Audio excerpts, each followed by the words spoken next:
नमस्कार, मी फराह खान. तुम्ही पाहताय लोकशाही मराठी. स्पेशल रिपोर्ट मध्ये सुरुवातीला पाहूयात रत्नागिरी आणि सिंधुदुर्गच्या आखाड्यामध्ये सध्या नेमकं काय चाललेलं आहे ते. रत्नागिरी सिंधुदुर्गमध्ये शिवसेना आणि भाजपमधला वाद मिटायला तयार नाहीये. नारायण राणेंनी प्रचाराला सुरुवात केली आहे. त्यानंतरही शिवसेनेचे किरण सामंत माघार घ्यायला तयार नाहीत. या घडामोडीमध्ये आज एक नवा ट्विस्ट आलाय. पाहूयात त्याबद्दलचा हा स्पेशल रिपोर्ट.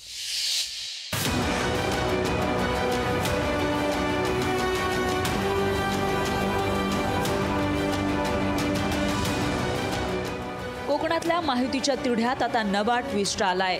उमेदवारी जाहीर होण्याआधीच प्रचाराचा धडाका सुरू करणारे नारायण राणेंनी 4 अर्ज घेतल्याची माहिती मिळतेय. त्यामुळे रत्नागिरी सिंधुदुर्गच्या जागेवर भाजपच्या कमळावर लढण्यासाठी राणे ठाम असल्याचं दिसतंय.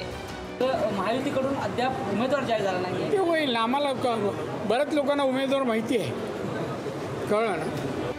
दुसरीकडे अनेक भेटीगाठी करूनही समाधान न झालेले उदय सामंत यांचे बंधू शिवसेनेचे किरण सामंत यांनी फडणवीसांच्या भेटीसाठी थेट नागपूर गाठलं. माझी पूर्ण तयारी झाली आहे, आपण 100% इच्छुक असल्याचं किरण सामंत म्हणतायत. शिवसेनेकडून धनुष्यबाण आरक्षणावरती 100% इच्छुक आहे आणि मला ही उमेदवारी मिळावी याकरता विनंती करण्याकरता मी देवेंद्रला भेटायला आलो.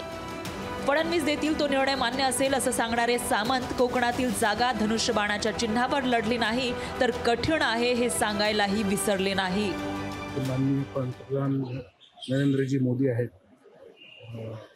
ह्यांना पंतप्रधान बनवण्याकरता कमळावरतीच लोकांची इच्छा आहे.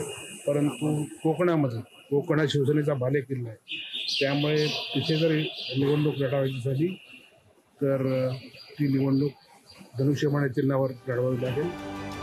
कोकणात शिवसेना विरुद्ध शिवसेना असा सामना झाला तरच लढत होऊ शकते, अन्यथा राणेंसमोर विनायक राऊत सहज जिंकून येतील असा दावा ठाकरे गटाकडून करण्यात आलाय. त्यामुळे महायुतीत ही जागा राणेंना की सामंतांना सुटणार यावर कोकणातल्या लढतीची गणितं अवलंबून आहेत. नागपूरहून ज्ञानेश्वर पवारसह रोहन नाईक, लोकशाही मराठी, सिंधुदुर्ग.